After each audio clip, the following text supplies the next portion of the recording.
예수님의 부활은 예수님이 이루신 십자가의 대속을 통해 우리들의 죄가 사함을 받았다는 사실에 대한 확증입니다. 아울러 죄인이었던 우리들이 이제 하나님 앞에 더 이상 죄인으로 취급받지 않게 되었다는 것을 만방에 알리는 하나님의 원심 파기와 같은 판결입니다. 그러므로 이제 우리는 하나님과 교제하는 가운데 더 이상 옛 세상과 옛 삶의 조건 아래서의 옛 생활로 돌아가는 허망한 존재들이 아님을 기억해야 됩니다. 이전의 상황으로 돌아갈 수 없다라고 하는 것은 하나님 없이 더 이상 사는 자가 아니라는 뜻입니다. 이 사실을 분명히 밝히는 것이 오늘의 말씀입니다. 우리는 더 이상 죄에 거하지 않게 되었습니다. 여기서 말하는 성경에서 말하는 죄는 뭔가를 잘못을 행한 어떠한 행위들에 대한 그릇된 것을 얘기하는 것이 아니라 하나님과의 멀어진 것, 하나님으로부터 벗어난 상태, 하나님과 멀어졌고 그래서 하나님과 단절된 상태를 죄라고 얘기하는 겁니다. 다시 말하면 어긋나 있다. 정도에서 벗어나 있다. 생명에서 벗어나 있다. 빛에서 벗어나 있다. 그 상태를 죄고 이것이 가장 근본적이고 근원적인 우리들의 파멸되었던 상태를 얘기합니다. 하나님과 멀어져 있기 때문에 즉 진리의 하나님, 생명의 하나님, 빛의 하나님 그 하나님부터 벗어나 있고 단절되어 있기 때문에 그 자체로 죽은 겁니다. 우리는 그거를 일상생활 속에서 늘 볼 수 있는 것이 줄기에서 잘려나간 가지를 생각하시면 됩니다. 꺾고자 할 때 꺾인 꽃을 생각하면 됩니다. 잠시 살아있는 것 같지만 시간이 지나면 마르고 시들고 부패해서 더 이상의 생명의 활동이 보이지 않습니다. 그게 죽어 있는 거죠, 여러분. 줄기로부터 떨어져 나간 상태부터 이미 죽은 겁니다. 그 상태를 얘기하는 겁니다. 우리도 하나님으로부터 단절되고 벗어나 있고 떠나 있으면 내가 생각을 가지고 뭔가 움직인다고 해도 그건 산 것이 아니죠. 그걸 뭐라고 얘기합니까? 살아서도 살아있는 게 아니다라고 표현하는 거죠. 그죠? 생각이 있어요. 그래도 뭔가 계획을 해요. 마음에 움직임이 있어요. 소망이 있어요. 뭔가 이뤄내려고 하는 행동이 있어요. 그러나 그건 일시적인 거죠. 잠시 있는 겁니다. 마치 도마뱀의 꼬리가 떨어져 나가면 잠시 동안은 그 꼬리가 움직이죠. 그죠? 근데 시간이 지나면요. 그 움직임이 점점 줄고 가만히 있고 그 다음에 감각도 없고 그 다음서부터는 뭐예요? 그 죽은 모습이 역력하게 나타나는 겁니다. 이 상태를 성경은 죄에 거해 있다라고 하는 겁니다. 하나님의 상태에서 떨어진 그 상태로 지속하고 있다. 그것이 뭐예요? 죄에 머물고 있다라고 표현하는 겁니다. 하나님이 자기 삶 가운데 없는 상태, 자기 삶 가운데 하나님이 없는 상태를 계속 지속하고 있다라고 그것이 바로 죄에 거한다라고 하는 겁니다. 하나님이 없는 상태를 죽음과 같다고 얘기하는 겁니다. 하나님이 없는 상태에서 인간은 죽음의 지배를 받는 겁니다. 그렇죠, 여러분? 지배를 받죠. 사망이 그것을 왕노릇한다라고 표현하는 겁니다. 사망이 왕노릇한다는 것은 사망의 지배와 통제를 받고 있습니다. 그렇죠? 어떠한 생명 현상도 일어나지 않습니다. 그 지배가 뭐예요? 부패하고 썩고 그리고 사라집니다. 나중에 결과는 어떻게 되죠? 그게 바로 허망하게 되는 겁니다. 허망해지는 거죠. 소망이 없잖아요. 아무것도 남지 않죠. 거기에서 가치를 만들어내지 않죠. 그걸 보고 뭐예요? 허망하다라고 하는 겁니다. 인생 허망한 거죠. 사망이 왕노릇하는 세상에서 예수님께서 우리를 위하여 죽으셨다라고 하는 것은 우리들의 삶에 이미 뭐예요? 우리의 삶의 운명은 사망으로 끝날 수밖에 없는 겁니다. 그죠? 이 사망으로 끝날 수밖에 없는 이 운명이 바뀌었다라고 하는 걸 얘기합니다. 우리 스스로가 바꾼 게 아니죠. 우리 스스로가 가치가 없는 내 삶을 가치 있게 만들고 영생할 수 없는 삶을 영생으로 만들고 거룩할 수 없는 것을 내가 거룩하게 만들 힘도 그런 능력도 그런 원동력도 그런 원인도 우리에게는 없는 거예요. 그렇죠? 없습니다.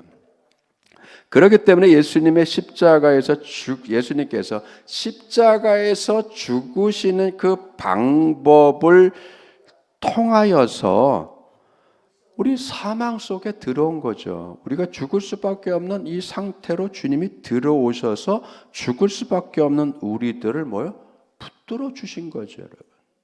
이렇게 끝나면 안 된다, 여러분. 이렇게 끝나면 안 된다. 허망하게 끝나면 안 된다. 무가치하게 끝나면 안 된다. 한번 살고 끝나는 인생으로 마무리하면 안 된다라고 주님께서 우리의 사망의 자리까지 오셔서 우리의 죽음의 상태를 더 이상 방관하지 않으시고 붙잡으셔서 우리를 자신과 하나로 묶으셨단 말이에요. 여러분, 이게 십자가의 사건이고 이게 부활의 사건이란 말이에요. 그래서 예수님께서 죽을 운명 속에 오셔서 우리를 새 사람으로 부활을 시키기 위해서 하나님은 십자가라는 고난의 방법을 사용하신 거예요. 십자가의 고난의 길을 걸으신 거죠. 이것이 바로 위대한 구원의 역사입니다. 하나님은 예수님을 통해서 우리를 죽음에서 불러내서 새 생명을 살 수 있는 자리로 옮겨내신 겁니다. 이 죽음의 자리에서 살고 있는 우리를 찾아오셔서 우리를 데리고 어디로 가셨다고요? 지난 시간에 우리는 골로새서를 통해서 확인했습니다. 골로새서 1장 13절과 13절에 다시 한번 보면 이렇게 그가 우리를 흑암의 권세에서 건져내사 그의 사랑의 아들의 나라로 옮기셨다. 그죠? 흑암의 권세에서 사망의 권세에서 죽을 수밖에 없는 운명에서 그 죽을 자리에서 우리를 내버려 두신 것이 아니라 여기까지 오셔서 여기까지 육신을 입고 오셔서 자기를 포기하는 거잖아요, 여러분. 그 영원을 포기한 거란 말이에요. 하나님이 그 영원을 포기했다는 것은 그냥 버렸다는 것이 아니라 여러분 그건 놀라운 역설이란 말이에요. 뭐야? 죽을 수밖에 없는 운명인 우리의 한계 안에 하나님의 영혼을 담으셨다는 거예요. 우리 안에 영혼을 담기 위해서 여러분의 인생, 한계가 있는 제한된 인생 속에 하나님의 영혼을 담기 위해서 오셨단 말이에요. 그리고 어디로 데려가셨어요? 사랑하는 아들의 나라로 우리를 옮기셨다. 그렇기 때문에 어떻게 해야 이제부터는 땅의 것을 생각하지 말고 하늘의 것, 위의 것을 생각하라. 생각한다는 게 뭐예요? 그냥 생각하는 게 아니죠. 추구하는 거죠. 그 위의 삶을, 거룩한 삶을 추구하는 인생으로 바뀐 거죠. 가치가 없는 인생이 거룩한 가치가 있는 삶을 추구하는 사람으로 변모한 것이고 변화된 것이고 거듭난 것이고 새로 탄생하신 겁니다. 우리를 뭘로 만드셨어요? 예수님의 피와 살로 새롭게 만드셨어요. 여러분 놀라운 거잖아요. 우리들이 살고 있는 이 죽음의 자리에서는 뭐만 있어요? 소멸만 있을 뿐이에요. 모든 것이 헛되게 돌아갈 뿐입니다. 썩고 부패할 뿐이죠. 여러분, 물건만 썩는 것이 아니라 모두 마음도 썩고 양심도 썩고. 양심이 시커멓게 썩으니까 뭐가 나요? 털이 나지 뭐. 그죠? 털밖에 더 나겠어요. 이제 시커먼 털들이 나오는 거죠. 예. 가치가 나오는 게 아니잖아요. 부패한 게 나오잖아요. 곰팡이 비듯이. 음습해져서. 여러분, 마음이 이렇게 음습해지니까 뭐 이상한 짓들만 하는 거죠, 여러분. 그게 부끄러우니까 가리고 뒤에서 슬그머니 작당하고 조작하고, 여러분. 그걸 보러 뭐 어둡고 음습하다는 거죠. 여러분, 계명청지에 대낮같이 태양빛이 밝고 밤에는 휘황찬란하게 레온 쌓인 빛들이 환하게 비친다고 해서 그 밝은 사회예요? 밝은 사회가 아니죠, 여러분. 마음이 썩고 양심이 썩고 음습하고 음란하고, 그럼 그 사회가 음습하고 음란한 사회죠, 여러분. 그럼 뭐가 일어나겠어요? 이렇게 썩고 부패할 뿐입니다. 왜? 하나님의 생명이 없기 때문이죠. 이렇게 썩고 부패한 자리에서 하나님은 우리를 거룩한 아들의 나라로 옮기셨단 말이에요. 진리고 영생이 있고 가치가 있는 그 자리로 옮기셨어요. 그리고 그 나라에 걸맞는 삶을 살게 하십니다. 이것이 하나님의 의도란 말이죠. 여러분, 그렇죠? 하나님의 이 거룩한 의도가 잘 보여주는 말씀이 에베소서 4장의 말씀입니다. 제가 읽겠습니다. 그러므로 내가 이것을 말하며 주 안에서 증언하는 이제부터 너희는 이방인들이 그 마음에 허망한 것으로 행함같이 행하지 말라. 그들의 총명이 어두워지고 그들 가운데 있는 무지함과 그들의 마음이 굳어짐으로 말미암아 하나님의 생명에서 떠나 있도다.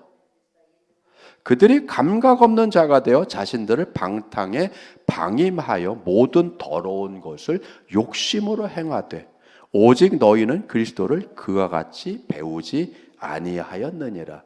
진리가 예수 안에 있는 것 같이 너희가 참으로 그에게서 듣고 또한 그 안에서 가르침을 받았을진데 너희는 유혹의 욕심을 따라 썩어져가는 구습을 따르는 옛사람을 벗어버리고 오직 너희의 심령이 새롭게 되어 하나님을 따라 의와 진리의 거룩함으로 지으심을 받은 새 사람을 입어라. 새 사람을 입으라는 것은요, 새 사람이 되어서 살라라고 하는 거예요. 여러분, 그렇죠? 여기서도 뭐가 있어요?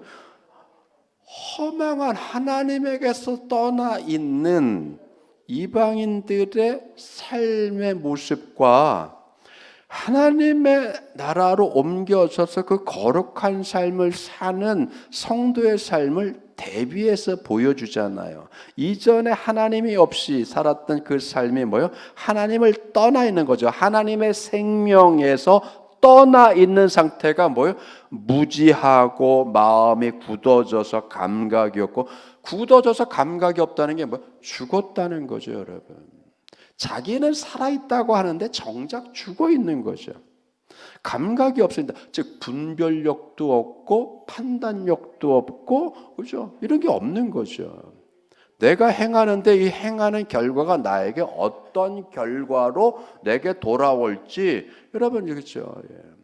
이 나에게 돌아오는 것이 뭘로 돌아올지 이거를 가늠하지 못하는 거죠. 결국은 내가 내 발등 찍는 거잖아요. 여러분, 사람은 자기가 자기 발등 찍는 걸 모릅니다. 모르죠. 그게 자기 발등 찍는 거라면 그걸 하겠어요? 안 하죠, 여러분. 그만큼 앞을 내다보지 못하는 거예요. 이게 뭐예요? 감각도 없고 지각도 없고 무지한 거죠. 그러다 보니까 뭐만 쫓아요? 욕심만 사나워지는 거죠. 욕심만 사나워져서 그 욕심을 통제를 못하는, 통제가 안 되는 거죠. 그걸 뭐예요? 방임 상태라고 하는 겁니다. 통제가 안 되는 거죠. 절제가 안 되죠. 그런데 이런 삶에서, 이런 삶의 자리에서 주님은 우리를 옮기셨단 말이죠. 예, 옮기셨어요. 어디로? 하나님을 따라 의와 진리의 거룩함으로 살아갈 수 있는 사람으로 새로워졌고, 그런 삶을 당당하게 살 수 있는 거룩한 자리로 옮겨졌단 말이죠. 생명이 없으면 무슨 일이 벌어지죠? 잘할 수가 없는 겁니다. 변화가 안 일어나요. 성장이 안 일어나잖아요. 생명이 없으면 아름다운 꽃도 피우지 못하는 거죠. 여러분, 그러니까 뭐도 없어요? 열매도 없고 결실도 없습니다. 가치 있는 일을 행할 수 없죠. 창조적으로 뭔가를 해내지를 못합니다. 생명이 없으니까 썩고 부패하죠. 생명이 없으니까 밝은 미래가 없는 거예요. 생명이 없는 상태를 그 에베소서의 조금 전에 읽은 에베소서의 본문에서는 뭐를 얘기했어요? 무지하고 마음이 굳어져 감각이 없는 자가 되었다. 그죠, 여러분? 마비되고 죽으면 감각이 없어요. 그죠? 신경이 끊어지면 감각이 없잖아요. 그거 죽었다고 하잖아요, 여러분. 뻣뻣하게, 몸이, 신체가 뻣뻣하게 굳는 걸 뭐라고 그래요? 마목이라고 그래요. 마목. 네. 마목. 나무와 같이 마비돼서 뻣뻣한 거. 내 건데 내 게 아니에요. 그죠? 내 건데 내 게 아니에요. 움직일 수가 없는 거죠, 여러분. 이게 뭐예요? 내 마음인데 내 마음대로 못 하겠어요. 그죠? 내 인생인데 내 생각대로 안 돼. 여러분, 그렇잖아요. 그건 내 것이 아니죠, 여러분. 내 것이라 착각을 했죠. 오늘 내 것이 아니죠. 왜? 통제가 안 되는데 그게 왜 내 겁니까? 누구께 된 거죠? 죄의 종이 된 거죠. 욕망의 종이 된 거죠. 여러분, 그렇잖아요. 욕망의 종이 된 거죠.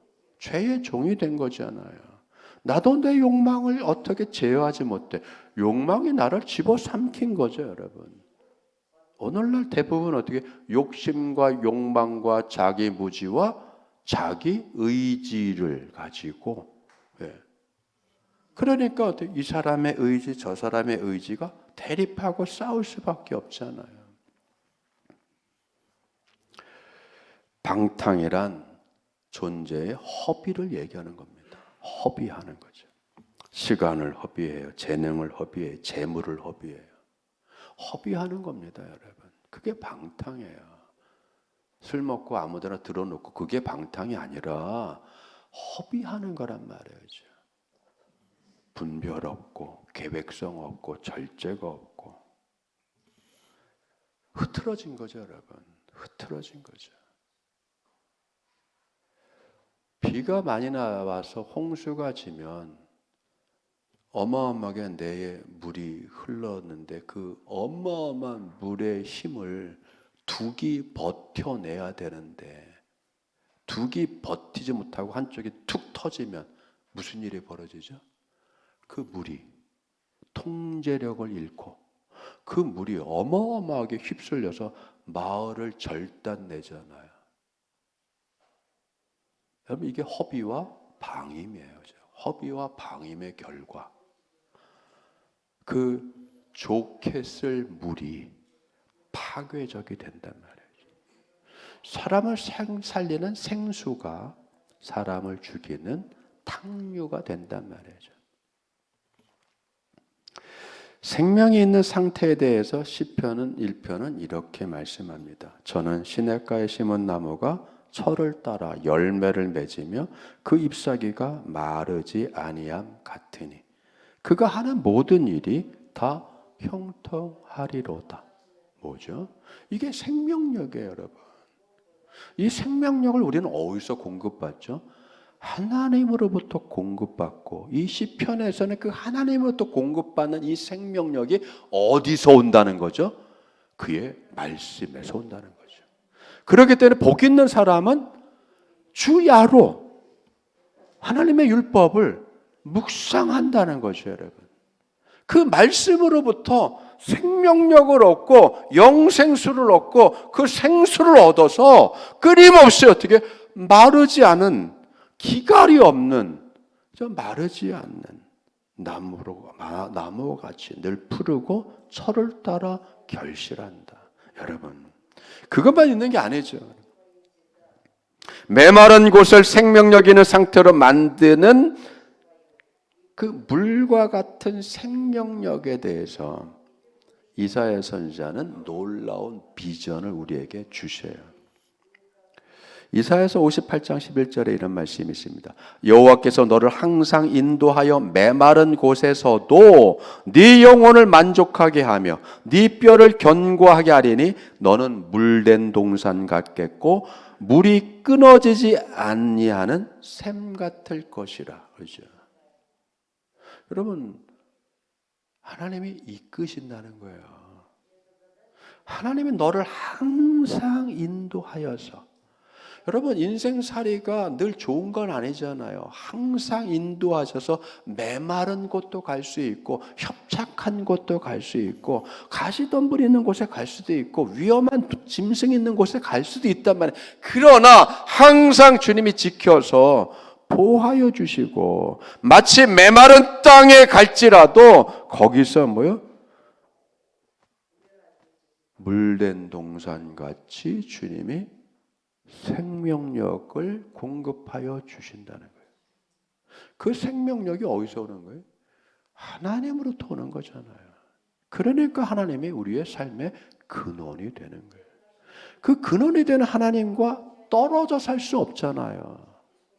그 하나님과 멀리하며 살 수 없잖아요. 대적 관계로 살 수가 없잖아요. 무슨 관계가 돼요? 우호적인 관계가 되죠. 여러분, 우호적인 관계의 최고의 관계의 단어가 뭐예요? 아버지, 아들, 가족이죠, 여러분. 세상에 가족만큼 우호적인 관계 단어가 어디 있어요?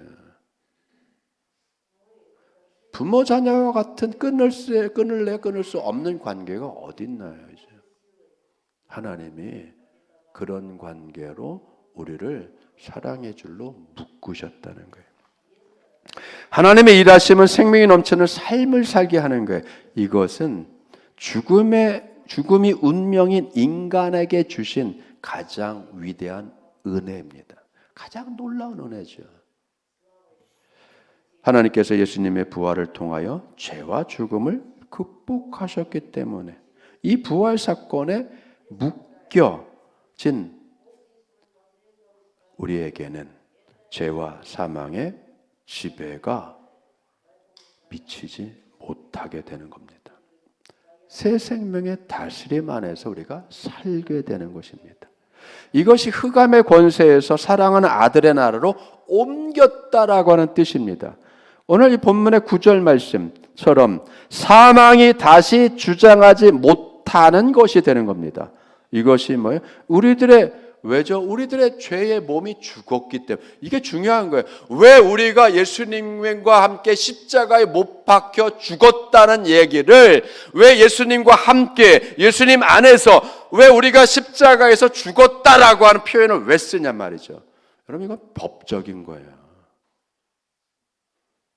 이건 법적인 거예요, 여러분. 개념이. 우리가 죽으면요, 법적인 모든 책임이 소멸된단 말이에요. 그죠? 법적인 모든 책임이 소멸되잖아요. 죽은 사람한테 무슨 세금을 걷어요. 죽은 사람한테 무슨 빚을 갚으러 갑니까? 끝나는 거잖아요, 여러분. 은행과의 채무 관계가 소멸되는 거예요. 국가 간의 채무 관계가 소멸되는 거예요. 세금 관계가 다 소멸되잖아요. 죽은 사람한테 무슨 세금을 매깁니까? 이런 것들이 다 소멸된단 말이에요. 그러니까 우리가 십자가에서 예수님과 함께 죽었단 말이에요. 우리의 죽은 몸이 됐단 말이에요. 그러니까 더 이상 우리에게는 뭐예요? 사망 권세가, 죄의 권세가, 법의 권세가 우리에게 작용을 할 수 없이 소멸되었단 말이에요. 그렇기 때문에 과거로 돌아갈 수가 없는 거죠. 여러분, 옛날에 그랬잖아요. 종이 죽으면 종에게 부과된 모든 짐과 책임과 의무가 어떻게 되죠? 소멸됩니다. 이게 죄의 몸이 죽었다는 거예요. 종이라는 존재와 그 지위 자체가 뭐예요? 소멸됐기 때문에 그 소멸을 뭐라고 그래? 자유라고 하는 거예요. 옛날에는 그래서 자유는 죽은 자밖에 없는 거예요. 죽어야 자유를 얻는 거예요, 여러분.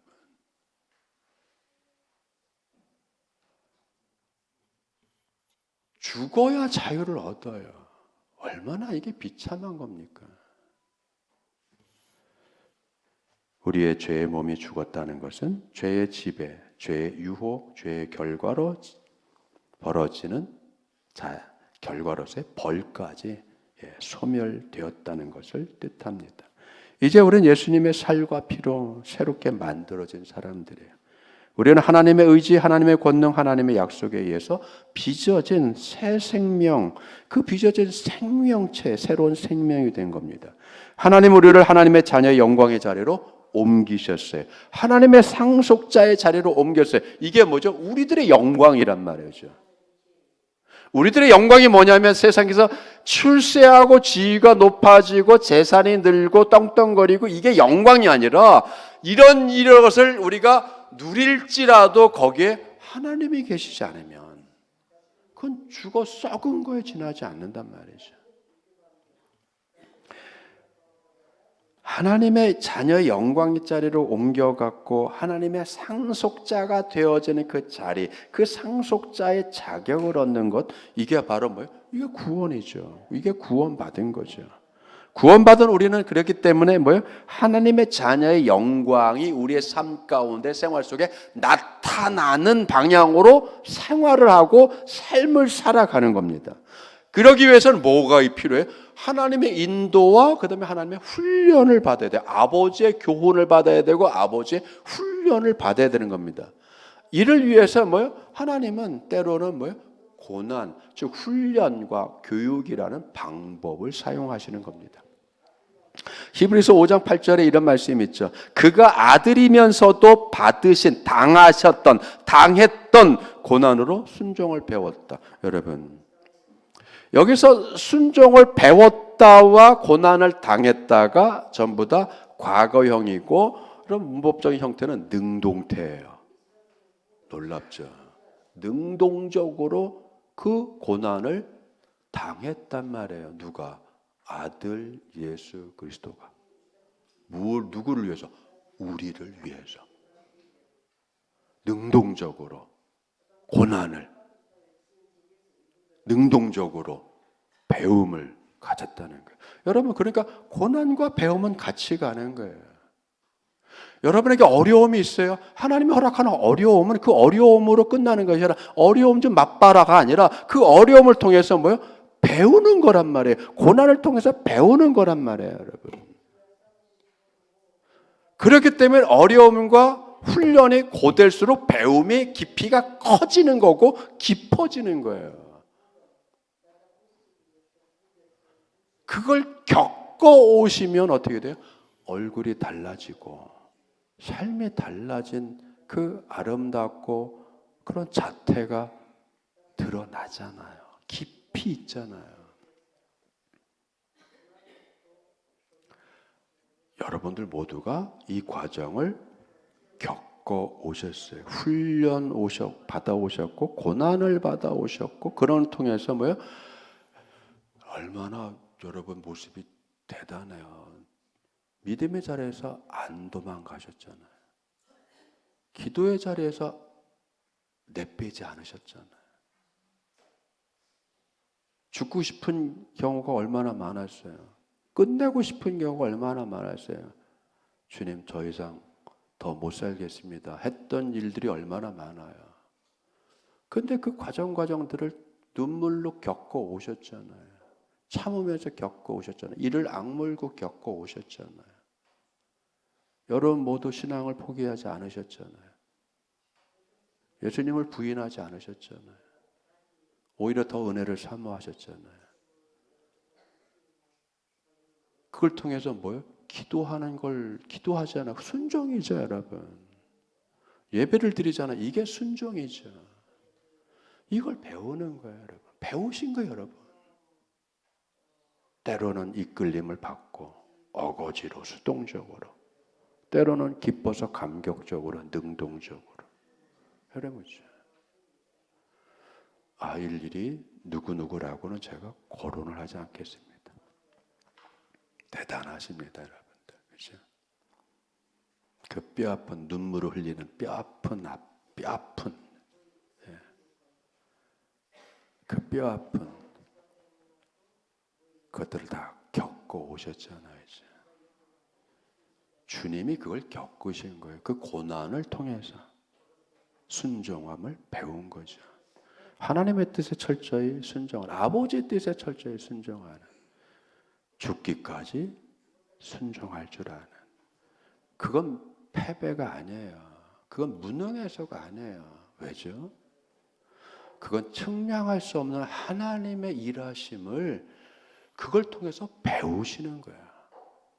여러분, 하나님은 십자가의 방법을 쓰신 거죠. 고난이란 방법을 쓰신 거예요. 세상 사람들은 그걸 싫어해요. 그러나 하나님의 구원의 역사와 하나님의 구원의 은총을 아는 우리들은 고난도 역경도 아무것도 아닌 걸 우리는 안단 말이에요. 그걸 통해 배우고, 그걸 통해 거룩해지고, 그걸 통해서 더 새로워지고, 그걸 통해서 뭐예요? 하나님을 더 알아가고. 놀랍잖아요. 이게 여러분 하나님의 경륜이란 말이에요. 순종에 대한 깊은 뜻을 전하는 말씀이 여러분 요한복음 17장의 말씀이에요. 제가 읽겠습니다. 그들을 진리로 거룩하게 하옵소서. 아버지의 말씀은 진리나이다. 누굴 향해서? 제자들을 향하여서. 하나님, 이 제자들, 이 나를 따르는 이 모든 이들을 주님 거룩하게 하옵소서. 아버지께서 내 안에, 내가 아버지 안에 있는 것 같이 그들도 다 하나가 되어 우리 안에 있게 하사 세상으로 아버지께서 나를 보내신 것을 믿게 하옵소서. 내가 그들 안에 있고 아버지께서 내 안에 계시어 그들로 온전함을 이루어 하나가 되게 함은 아버지께서 나를 보내신 것과 또 나를 사랑하신 같이 그들도 사랑하신 것을 세상으로 알게 하려 함이로소이다. 아버지여, 내게 주신 자도 나 있는 곳에 나와 함께 있어. 아버지께서 창세전서부터 나를 사랑하심으로 내게 주신 나의 영광을 그들로 보게 하기를 원하옵나이다. 이건 기도예요. 최후의 만찬에 십자가를 눈앞에 두신 예수님의 우리를 향한 기도란 말이에요. 여기에서 이런 반복적으로 강조되는 게 뭐죠? 하나 되게 하여 주시옵소서. 하나, 나와 아버지가 하나 된 것처럼 그들도 내 안에서 하나 되고 나도 그들 안에서 하나가 되어서 온전하게 하여 주시옵소서. 하나가 되어 온전하다. 우리의 인생이 온전해지고 우리의 인생이 생명력으로 가득 차려면 하나님과 하나가 되어야 돼요. 주님과 하나가 되어야 되는 거예요. 그 하나가 되는 자리로 옮겨 놓으신 거죠. 분리되지 않고 벗어나지 않고 헛발질하지 않는 삶을 살아가는 그 세상의 자리가 아니라 죽음의 자리가 아니라 생명의 자리로 하나가 되는 자리로 우리를 어떻게 옮겼어요? 죽으심으로 옮기신 것이죠. 어마어마한 거죠, 여러분. 그 하나가 됨. 23절에 요한복음 17장 23절에 내가 그들 안에 있고 아버지께서 내 안에 계셔서 그들로 온전함을 이루어 하나가 되게 함입니다. 요즘 우리는 주님과 하나가 되어야 돼요. 하나님과 하나가 되어야 돼요. 생명의 원천과 하나가 되어야 돼요. 삶의 근원과 하나가 되어야 돼요. 한 몸이 되어야 돼요. 근데 세상은 이걸 모르잖아요. 사랑이 뭔지 모르잖아요. 하나가 되는 신비가 뭔지 모르잖아요. 그래서 분열하고 갈라서고 서로 적대하고 이권과 이익을 놓고 이전 투구하고 개싸움들을 벌이죠. 승자 독식이니 약육강식이니 헛소리들을 한단 말이에요. 이것을 사망의 왕노릇한다라고 말하는 거예요. 죄와 사망의 지배 아래에서 사는 사람에게는 이러한 놀라운 사랑이 없습니다. 사망의 위협 아래에서 무지와 죄밖에 저지를 것이 없고 그죠? 서로 파괴하고 서로 끌어내리고 하는 파괴적인 피를 흘리기까지 한번 해보자라고 하는 여러분 싸움밖에는 없습니다. 진정한 생명의 가치와 소망과 하나님이 만들어내는 인간이 어떠한 인간인지 어떠한 삶을 살아가는지 여러분 이 증인되고 드러내는 부분은 우리의 몫이 된 거예요. 그렇기 때문에 여러분 생명, 새 생명 가운데 우리가 살아가야 되는 거예요.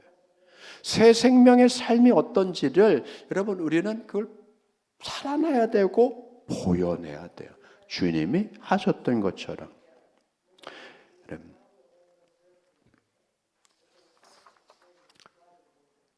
나를 모르고 서로를 모르는 경쟁사회 속에서 우리는 뭐예요? 상대방을 죽여야 내가 이기는 그런 세상, 상대방을 끌어내려야 내가 우위를 점한다라고 생각하는 이러한 사고가 팽배한 이 세상에서 우리가 살아가고 있습니다. 그렇죠?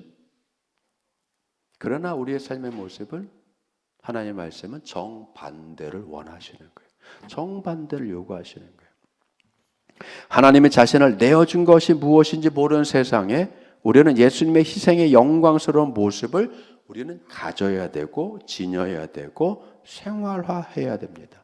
이것이 하나님의 영광에 참여하는 거예요. 새 생명 가운데서 행하는 삶의 모습이 바로 이 모습입니다. 이와 같이 너희 자신을 죄에 대하여 죽은 자요 그리스도 예수 안에서 하나님에 대하여 산 자로 여겨라. 그렇게 생각하여라. 그렇게 판단하여라. 그렇게 행동하여라라고 오늘 본문 11절을 말씀하잖아요. 하나님을 위하여 살게 하는 것이 예수님의 십자가와 부활이 갖는 의미입니다. 그래서 로마서는 이렇게 말씀합니다. 우리 중에 누구든지 자기를 위하여 사는 자가 없고 자기를 위하여 죽는 자도 없다. 우리가 살아도 주를 위하여 살고 죽어도 주를 위하여 죽나니. 그러므로 사나 죽으나 우리가 주의 것이로다. 이를 위하여 그리스도께서 죽었다가 다시 살아나셨으니 곧 죽은 자와 산 자의 주가 되려 하심이라. 그래서 여러분 고린도후서 5장 15절은 이렇게 말씀합니다. 그가 모든 사람을 대신하여 죽으심은 살아있는 자들로 하여금 다시는 그들 자신을 위하여 살지 않고 오직 그들을 대신하여 죽었다가 다시 살아나신 이를 위하여 살게 하려 함이라. 썩어질 욕망을 위해 사는 것이 아니라 거룩한 영광을 위해서 살아가는 그러한 생각이 바뀌고 인식이 바뀌고 마음이 바뀌고 영적인 상태가 바뀐 하나님의 자녀로 우리를 세우셨고 우리를 부르셨고 오늘 우리는 그러한 모습으로 하나님께 예배하고 있습니다. 이게 승리의 모습입니다. 하나님에 대해 산 자라고 하는 것은 하나님의 뜻을 따라서 하나님을 위하여 살아가는 새로운 존재가 되었다는 의미입니다. 주님의 뜻을 분별하며 우리를 통해 일하시는 하나님의 영광이 생활 속에 드러나는 삶을 한 주간 또 거룩하게 복되게 의미 있게 살아가시는 여러분들 되기를 주님으로 축원드립니다. 기도하겠습니다. 아버지 하나님, 주님은 우리의 생명 되십니다. 주님은 우리를